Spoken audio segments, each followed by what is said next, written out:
You know the Magna culture, right? Nobody works for me.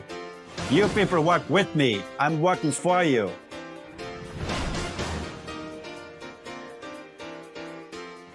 The history of mankind has always been dominated by the golden rule. Here's the gold makes the rule. But I don't want to be dominated by anyone. If I feel that strong, I should not be able to dominate somebody either. Hello, I'm Richard Dolan. Welcome to another conversation with our dear friend, Frank Stronach. As you know, Frank Stronach has been a celebrated leader, an icon, a legend of business, industry, and philanthropy.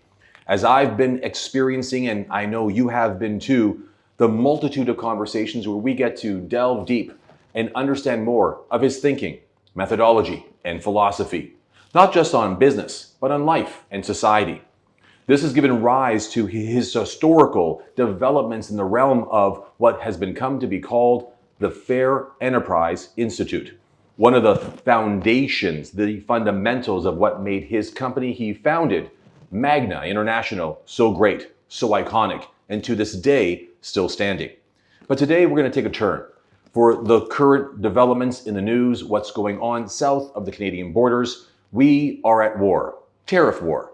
And this is an economic threat to not just Canadians coast to coast, but including you. So to learn more about his thoughts, his insights, and quite frankly, his thought on where does that leave you and our fellow Canadians on the tariff war, I'm joined by my friend, Frank Stronach. Frank, good day, sir.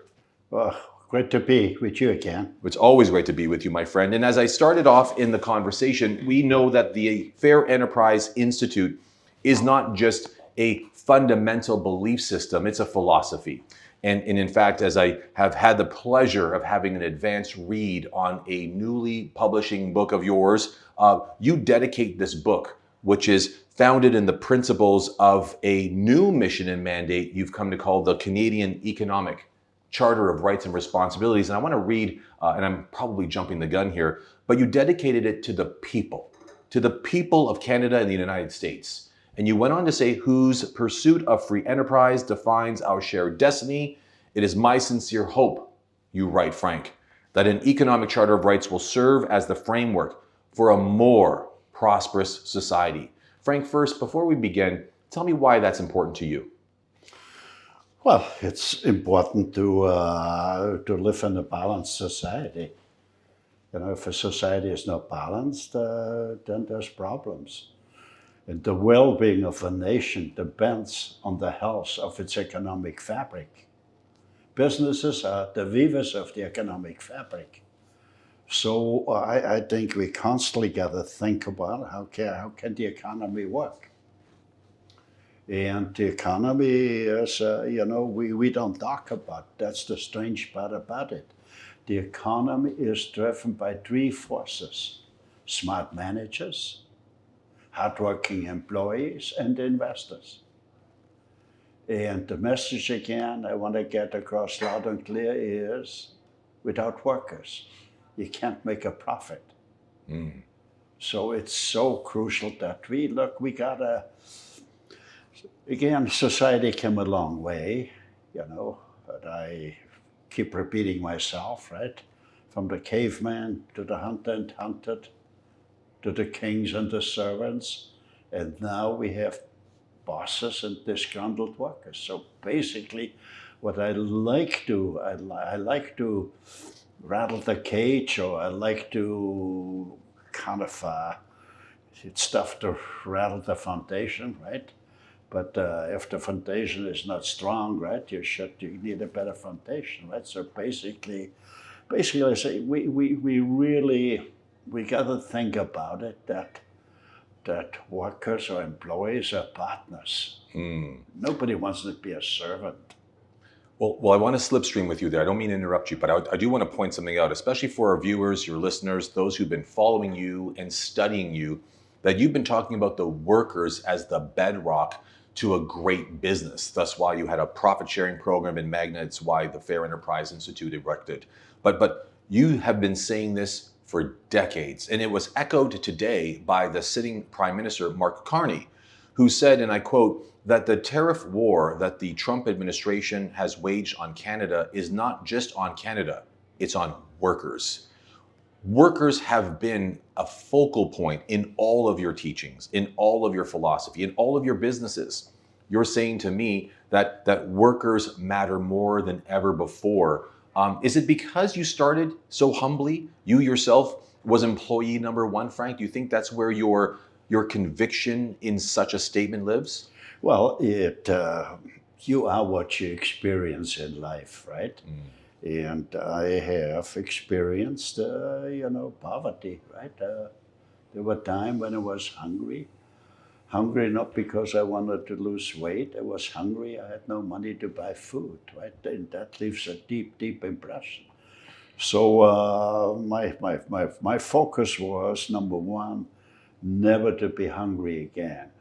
Okay, and I guess once when you fulfill that and you kind of don't have to worry about that, then you should worry about your fellow human beings, right? Okay, can you do something that they will get the same, call it, conditions, right? That's what life is all about, right? It's the economy, the economy, the economy.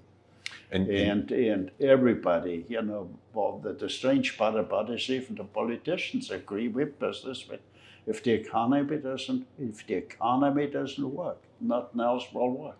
So it's the economy, the economy, the economy.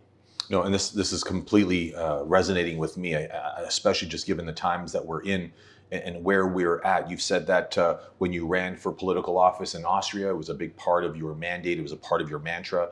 It is who you've been as the chairman and founder of Magnets, who you are as the founder of the Canadian Economic Charter of Rights and Responsibilities, the founder of the Stronach Academy for Entrepreneurship. But I want to echo your sentiment because it feels like finally what you've been saying. It's the economy, the economy, the economy, and now the world has woken up to this fact. It hasn't been fantasy. It actually has become truth. I quote from the BBC that just reported, as we sit here today, that the U.S. President Donald Trump, has announced new import taxes of 25% on cars and car parts coming into the U.S. in a move that now threatens to widen the global trade war. He actually said, President Trump, that the latest tariffs would come into effect as early as April 2nd. Tell me, Frank, what should Canadians now be concerned given such incredible, very existentially threatening tariffs right now on auto parts and cars? Well, we got to preserve we should sit back and try to absorb, what will happen and what goes on, and we should constantly think about it. Can we shine a different light to the whole situation? Can we slow it down? Can we bring forward better solutions? Right. I think that's the key. Without can look. If you punch me, I punch back. Right. It does not. I think we have to get away from that, and I think.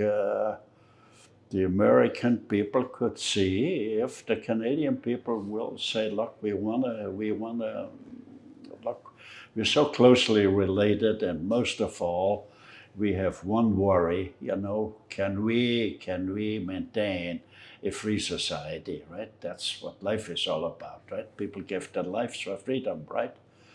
But we gotta be, freedom alone is not enough, right? We gotta make sure that people don't get to be hungry, right? We gotta eliminate poverty. And this is what the fair enterprise, or call it the fair economy, right? I mean, the enterprise is just the institutions or the corporations, which are the enterprise. But the economy is a philosophy, it's the laws of nature. Okay, it's you cannot. The economy is driven by three forces, and if the investment opportunity is a very slim or grim, the economy doesn't work, right? And if the workers don't get a fair share, it doesn't work. And the key is we got to encourage smart managers. And that's why we created the Stronach Academy, for entrepreneurship, right? We gotta tell people, look, there's a lot of, if you sit back and think about it, there's a lot of potential in every person. We gotta bring that out, right? So we gotta come forward over and over, like with all the tariffs. The whole idea is, and I think this is what President Trump is trying to do, is to reduce the bureaucracy. But we was like, somebody got to keep, there's thousands, and it's a huge thing here to keep it at with the bureaucracy, right? So we gotta bring forward and talk about, look, on both sides in the States. Let's get the businesses involved and say, look, let's all work together. Can we come up with a better solution it's fair enough when Trump said, look, that the United States subsidized Canada, right? I think that we have to analyze that, and if that's true, then we gotta straighten it out, right? Well, I'm making notes here because you're covering so much ground, and I want to slow down for our viewers, our watchers, those who've been following the conversation. The way I see it, Frank, as we're just having a conversation about the importance of creating for Canadians an economic sovereignty, to become in and itself unshackled, or as you've said before, unchained by the powers that may be. And what I'm sensing, my dear friend, is that the economy has to focus on its people. And when you start to shift and you see how the Trump administration is executing their tariffs tactics, it's starting to become about place. And in their case, made in the USA. So you're saying that the spirit of what Trump is doing is to reduce bureaucracy, which everyone can agree with. And I probably would agree as well. But this is about what you would agree with. When we look at producing a freer society, it's about empowering business. And it feels like, as I've heard you say many times before, it's a bit of a, and it's not your word, it's mine, it's a little bit of a counterintuitive experience. People want better products for cheaper prices, but to get a cheaper product, you need to now manufacture that abroad. But now the very economy that wants cheaper product wants to manufacture it in the very country it consumes. You can't have it both ways. Would you agree? Well, we've ignored a lot of facts and a lot of situations. And I've been preaching for many, many years, like we need more skilled labor, right? We need engineers, right? Okay, but when you take a look at the Canadian scene, we have more lawyers than engineers, right? And lawyers need lead to more and more regulations, right? Because they're at, look, we gotta micromanage this, so we gotta make sure this in its place. It's just enormous. So we get in the way, from to make products, right? In the society, the well-being or the living standard depends on how a country makes. But any time when I looked around, the new building's gone up, it's a warehouse. I mean, we had bad leadership, right, for the last 50 years. And the interesting part that I knew most of them, and they were good people and meant well, right? Okay, when I look at Bill Davies, right, he was on our board, right? Just an honest, nice person. Well, Mike Harris, right? But they're trapped in the system. It's the system we gotta change, okay? Because I know a lot of young politicians say, look, I'm gonna work my butt off and I want to change things, this and this is wrong. But then the older politicians say, you can't do that, you can't say that. Anytime when you want to bring forward something new, you could be criticized. So and again, I bring always up Winston Churchill. Winston Churchill realized that, and he said, Parliament does not work because they only have politicians. So we need, what I recommend in the Economic Charter of Rights, Canada needs also a Chamber of Citizens, but the Chamber of Citizens would be small business. That's what we have to endorse, and that's what we have to support. And we gotta start making things. And Canada should have a car company of its own, with Canadian shareholders. Yeah, no, and what I want to just add, if I may say, and add to the conversation, our producer Ivana, she shared with me a quote that she captured by one of the conversations you had on this very topic, and I want to share it with you.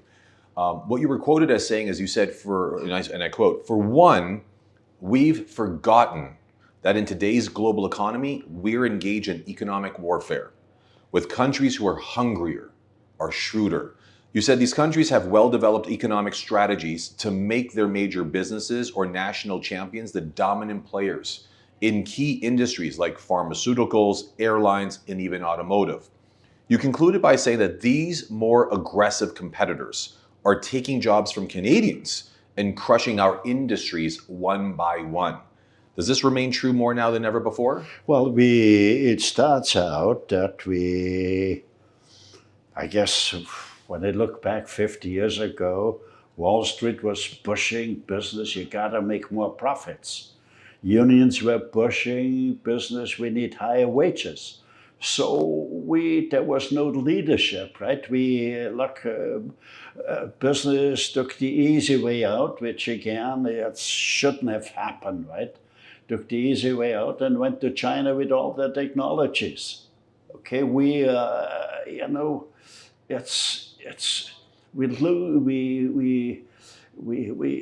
didn't focus on the trade. That's why even on the Economic Charter, right, which has 7 principles, and the principles number 6 is high school should end at grade 10.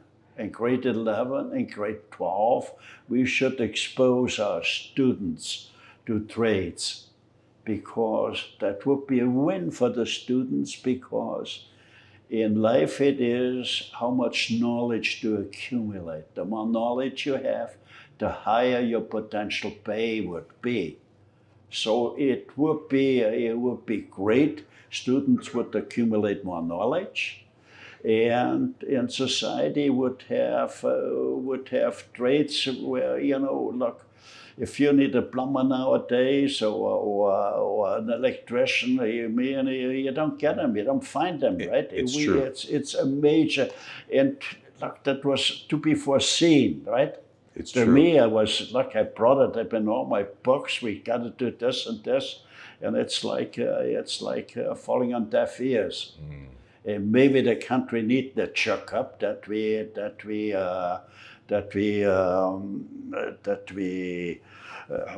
get together and say, look, that's what we got to do to build a strong Canada. But number one thing is the trades, the technicians and engineers. We need that. Well, I want to unpack a lot that you just said for those who are following and want to, in fact, digest just as I am. First of all, when you talk about Principle 6 in your Canadian Economic Charter, where school should end for students at grade 10 so they really could go and find themselves, their trades, their gifts, their talents, this is what you mean by finding your affinity. Just recently you had a chance of spending some time with my son, and I didn't tell you this, so I'm going to tell you this right now live and while we're filming our conversation with you. My son left having conversations with you saying, that was a wonderful interaction with Frank. And I said, what was so wonderful about it? Can you give me an example of what touched you the most? And I don't know if you remember, but in your parting time with him, you gave him permission to venture out. These kids have been taught to go to school and finish it through right to the end as prescribed, but there's no freedom in them to find their affinity, what they would love. And you gave him, in that particular case, as you would in the Stronach Academy for Education, the freedom to find your own affinity. And that was important. So that's a way of just pointing something out. I think you want to say something to that. Well, it's. I think you're very fortunate. I think your son, and I'm not saying that because I know you well, etc. Like he's got a lot of potential, and he's very alert, and he is quite mature for his age. Right? That's true. Okay, so Oh, but the thank you. very key, young people should or parents should tell them, look, you gotta do something what you enjoy because we all have a certain makeup, certain ingredients, certain inherited traits, right? So we should, always tell students if find this, investigate a bit, try a few different things, find your own level, find your own what you like to do. I'm going to bring us back to the core of our conversation, but before we do, I'll do a quick backstop on your statement. One of the things that historians have recorded about you, Frank, and I've witnessed personally, is you believe everyone has potential. Everyone. I've never seen you not believe someone has no potential.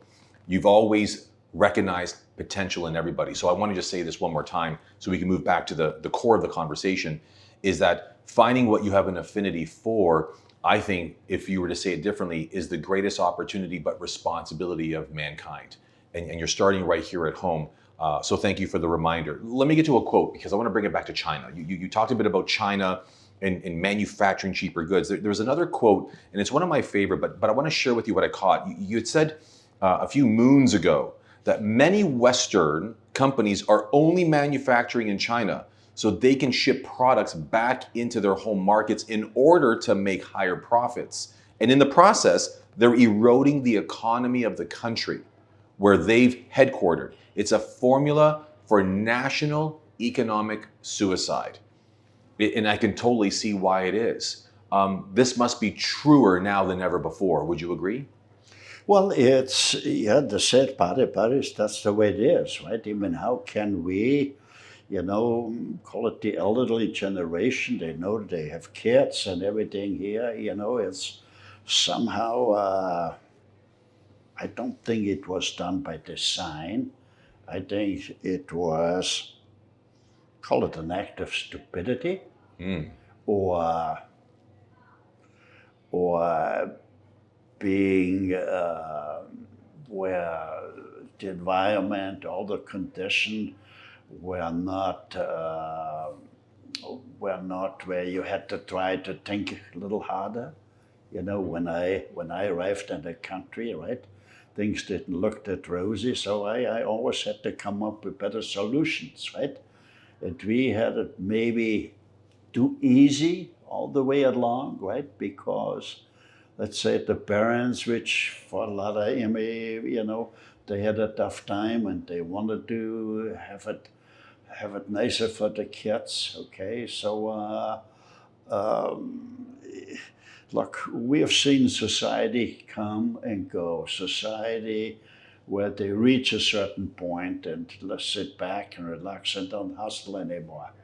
Okay? And there will be societies coming up where things wellness are good, and that's the way life goes. But in nature, you always gotta try to stay on top of things. You cannot fall asleep. No, you can't. So our school system, yes, you gotta stay on top. You always don't be satisfied. Can you make the product better yet? It's the key is we gotta make products better and cheaper. That was the mantra, call it the slogan at Magna, make a better product for a better price. So do you believe that sitting President Donald Trump is trying to make a better product for a better price? Is he thinking that way? I do hope, and I know him somewhat. He is logical, but the first step he wanted to prove, look, we have been ripped off by anybody, right? I want to make sure that we make things in America again, in the United States, from cars to televisions to washing machines and everything. Yeah, we want to make it. We practically lost everything here, right? Okay, so that's the right thing, right? Okay, but he should be with a neighbor where we have practiced the same languages, practiced the same laws, practiced the same customs, and most of all, right, we believe in a free society. So we gotta, look, we gotta talk things out, right? Because call it the tariff kind of structure, right, will hurt everybody, right? And most of all, it will a lot of bureaucracy, right?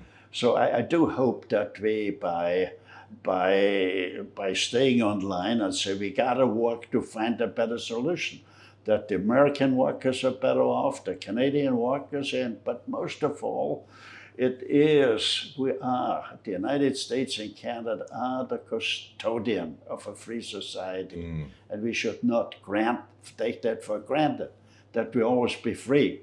We got to work on it. What do we have to do to be free?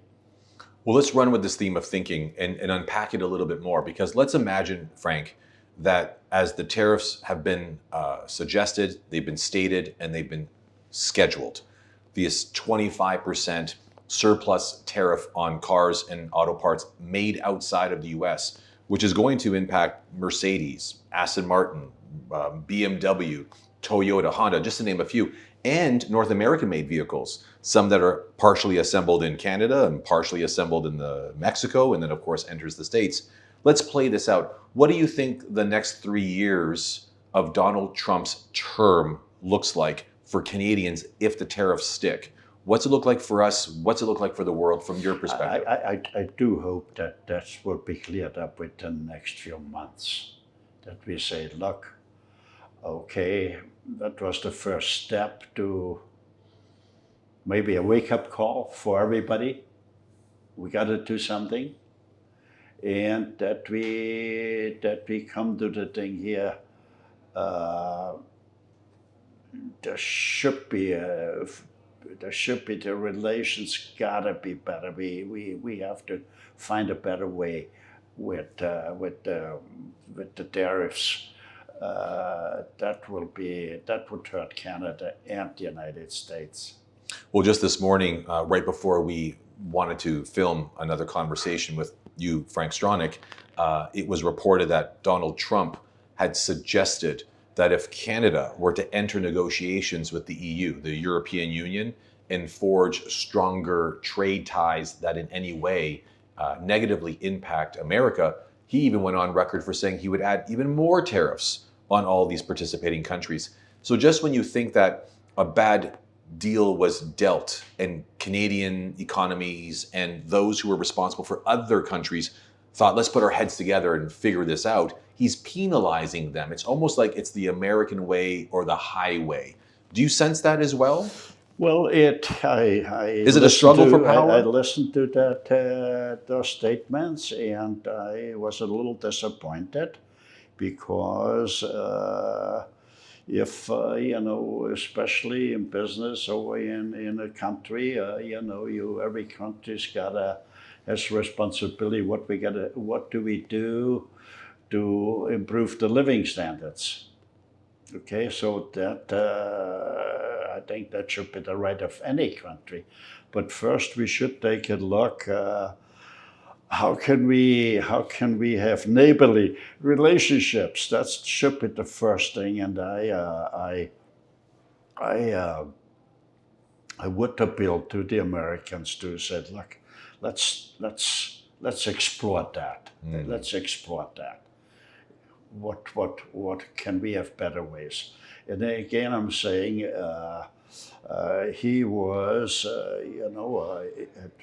Trump is what he is. He wants to get things done right away, and his slogan was always, "Let's make America great again," which is great. And the key is the economy. The economy's got to function. Mm. But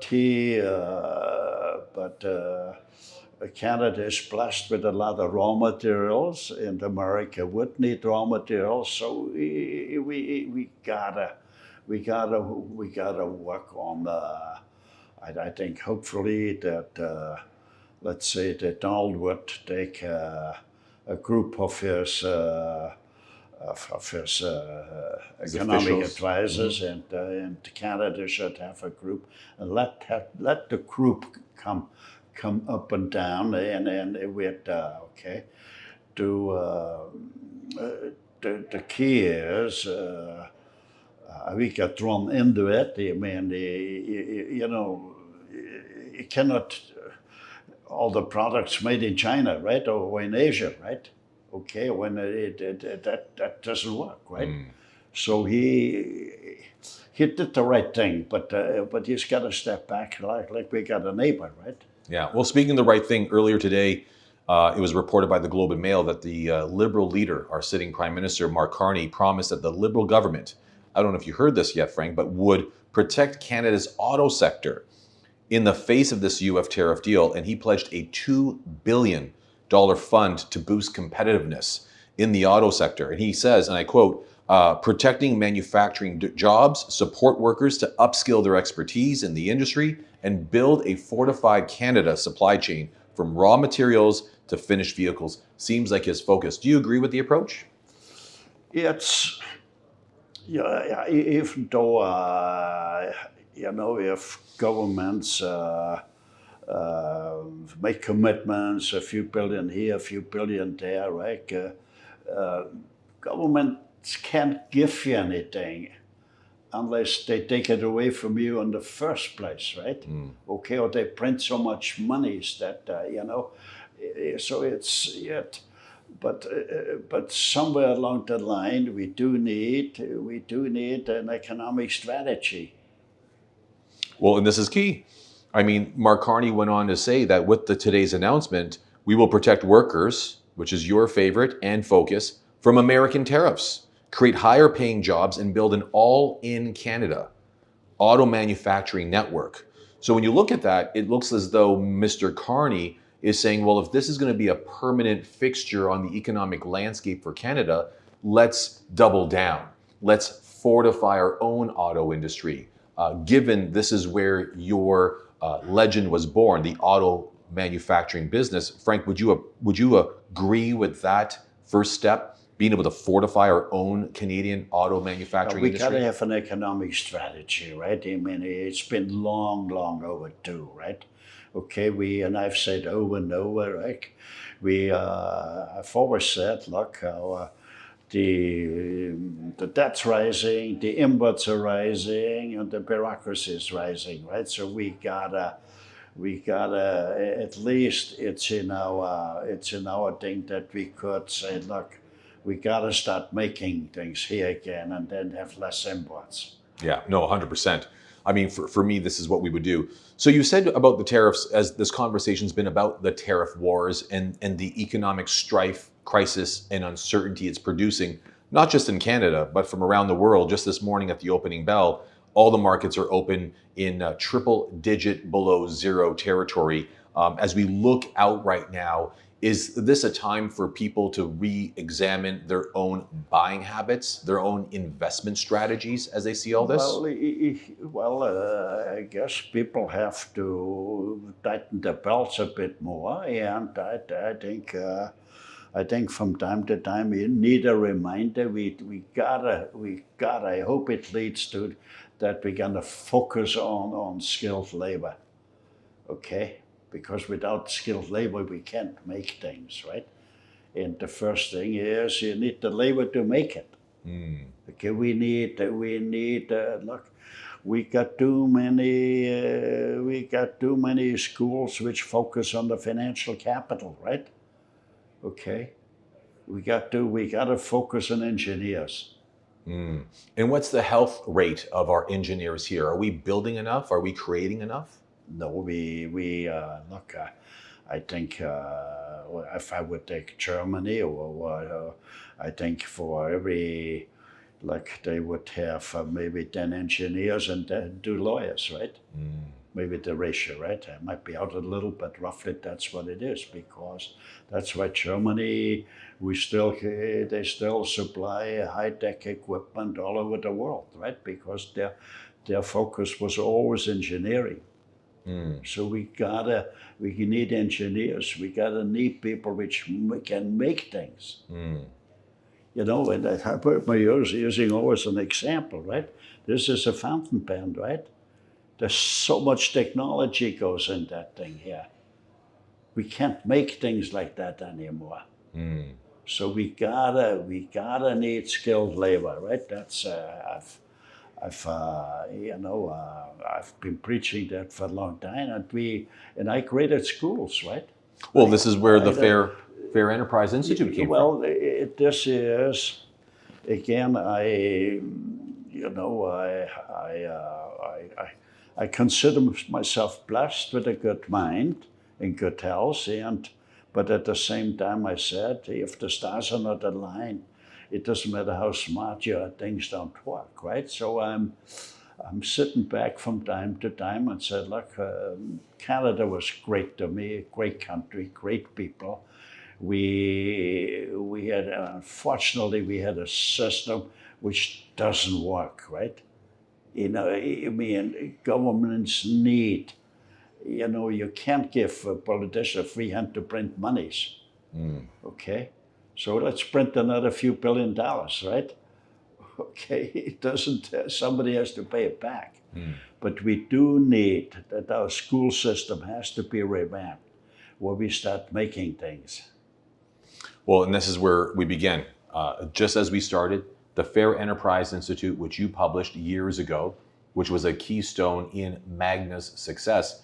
As you look at it, at the very top is society. There's an illustration. Our folks who are watching this can't watch what I'm looking at. But government was the foundation, society was the outcome. But in there were components like capital, management, and labor. And we've been talking about the workers. It is a fundamental piece to what makes Fair Enterprise work. The pillars of a society, right, is you got capital, investors, you got workers, and management.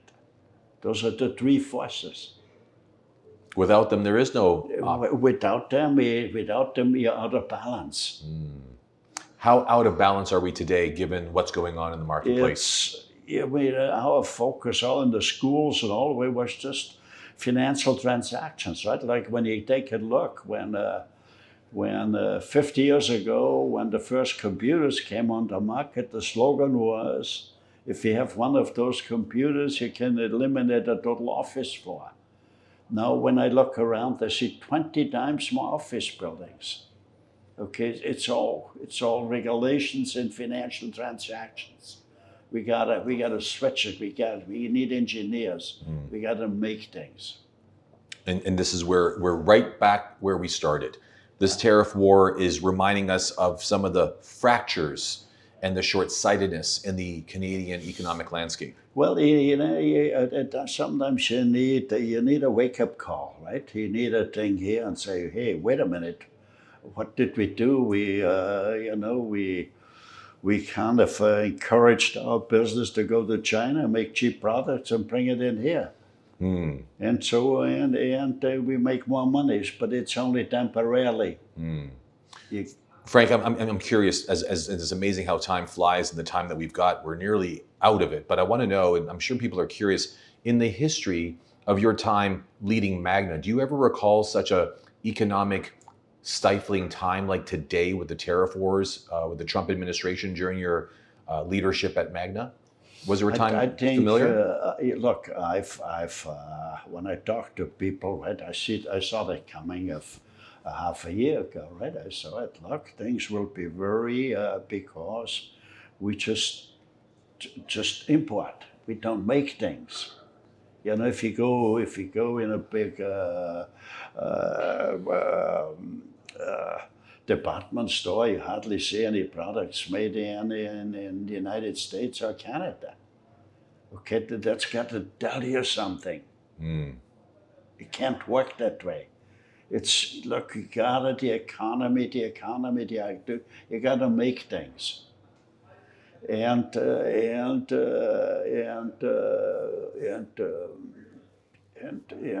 we got to tell our young people, look, it's not that difficult to be in business or start a business or create a business.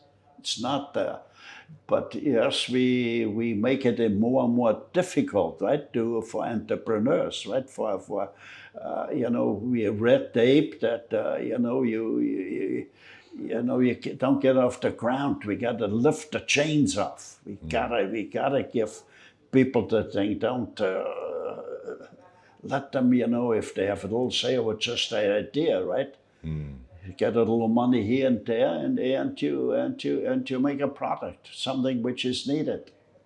So I'm going to get a little long-winded, but I want to build context for the final time that we have together, which will lead us into talking a bit more about the Stronach Academy for Entrepreneurship and why the education is important, the philosophy is important, and the way of thinking is important. So let me share with you something about myself. There was a time in my life where I would advise athletes. And years ago, I would teach them on how to take an equitable position, get shares in businesses, companies, or brands that were asking them to lend their likeness for. So if an athlete was to promote a product or a service, rather than just getting a paycheck, ask for some ownership. Sounds like a novel idea, and it was riveting that none of them had actually thought of it. Very few had. Of course, you fast forward a good 5-10 years, and it's the cost of entry. Everyone knows that now. It's almost like it became ordinary. It became obvious. Same with the Magna principle of turning your employees into co-owners. I don't think anyone in the history of Canadian industry has made more millionaires more than you have. I don't believe so. And even if that was unchallenged, here's the point. Turning employees and making them co-owners means that they have a share in the profits as well. You invented that thinking during that time, but it almost becomes now sort of like second nature for business. Here comes the question. It feels like when you now launched the Stronach Academy for Entrepreneurship, it's almost like we've got to take entrepreneurs back to school again. We need to represent them to what it means to be an entrepreneur, to think for themselves, fight for their rights, and mobilize a new way of thinking so that they can unhinge themselves from the chains, if it were, of bureaucracy, cutting red tape, asking your leadership for more assistance. Frank, do you feel that same way? Do you feel like the time is now to start a new groundswell for the small business owner?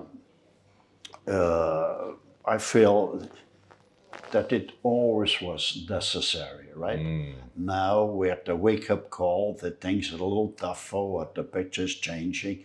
Now it's maybe a little easier to tell people, look, think about it, come up with solutions, think, and try to get a job where things are made, okay? And so people might have to take a huge cut in pay, right? But again, if they work at the place where products are made, right? If it be smart, you got to learn how to make products, and then if you know, then you come up to make the better product, right? It's an ongoing cycle. Whoever can make a better product at a better price will get the greatest market share. That's an ongoing thing.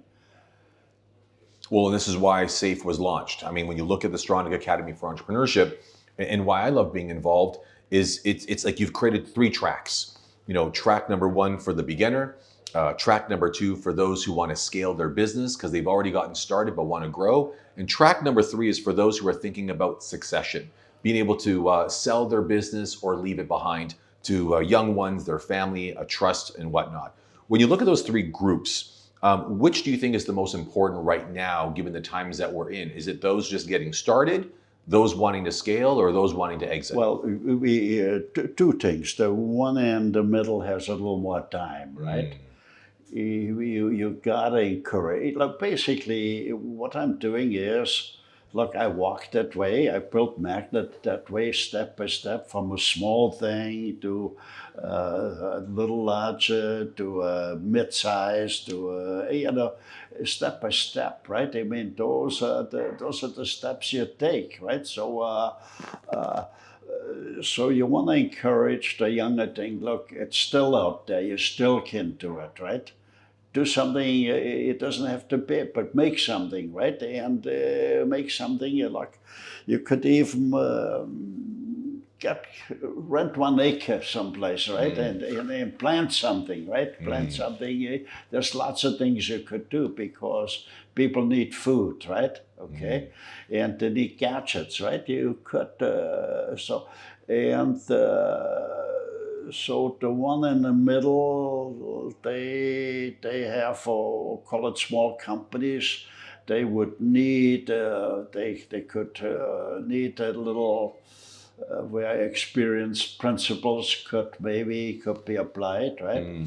And let's say, and in family enterprises where, call it the owners reach a certain age and they say, gee, what should I do? Should I sell? Should I let it hand it over to the kids, etc., etc., right? I think that's the problem. Family enterprises usually after the first and second generation, when they got grandchildren, things set in that some of the kids again said, gee, that wasn't fair. I should have been entitled to more. And all of a sudden, you got a lot of lawyers, and you go around and just it's incredible, right? So I think it needs some advice to existing family business, because it'd be a shame that many of them go belly up, right? Okay. So that needs, I think that needs some advice and teaching, and the startups, right? And of course, the middle, there's always where you get from a small, how do you get what's the next step up? I have to just pause for a moment on the subject of succession, because I think it's quite courageous of you to talk about it as you do. I mean, what I've learned firsthand and personally about you and your own experience in your succession planning with your family, Belinda, your grandkids, is that it's as much of a financial challenge as it is an emotional one. And for all the reasons that you've got, it's a conversation that every Canadian must face and confront at some particular time in their life when running a business. So what I want to just acknowledge you for is sharing some of that vulnerability to say, hey, as much as it's important to start a business, grow a business, you must also put some care into understanding how to exit that business. And I know that you've got lots of lessons to leverage and learn from, given the pains that you've gone through in unwinding some of your portfolios. Now, in final, I have to say, for those who caught it, if you ever want to ask Frank Stronach, who I'm sitting with here in a conversation, what would you invest time and effort into? What areas do you love? I would answer that question, well, look at what he has an affinity for. He loves farming. He loves cars. He loves the idea of food and agriculture. You've found a passion and you build businesses out of them. Is that important for people when it comes to business? I think, yeah, you got to have an affinity, you got to have a feeling, right?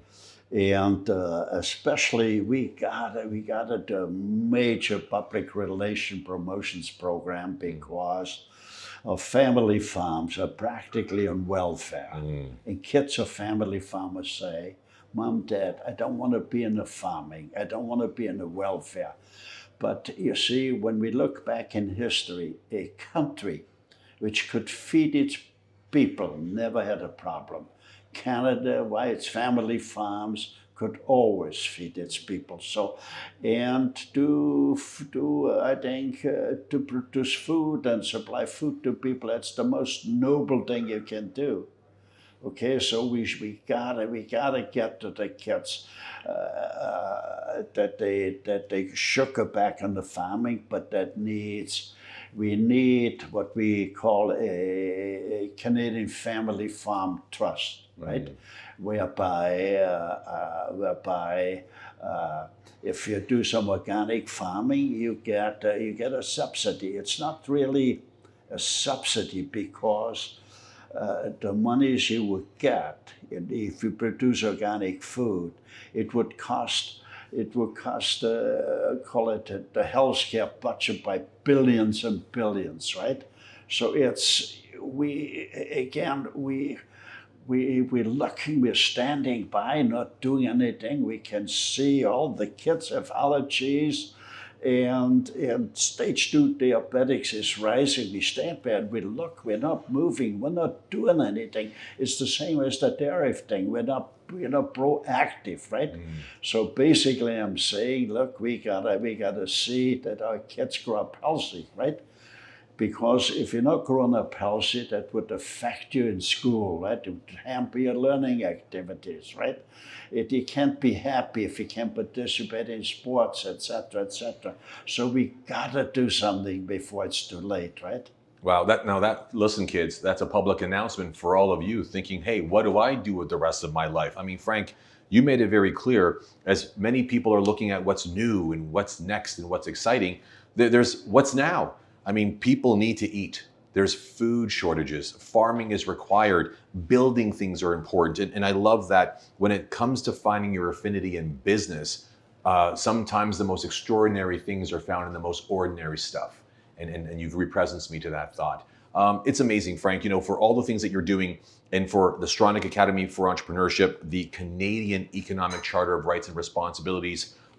What do you hope Canadians take away from in a conversation? If they've been listening here, what's the one thing you'd love for them to be left with, knowing what 2 mandates you're up to right now that's most important to you? I think what I'd like to get across, I have no agenda. My agenda is purely, I've accumulated, call it a lot of knowledge and wisdom, right, because of circumstances.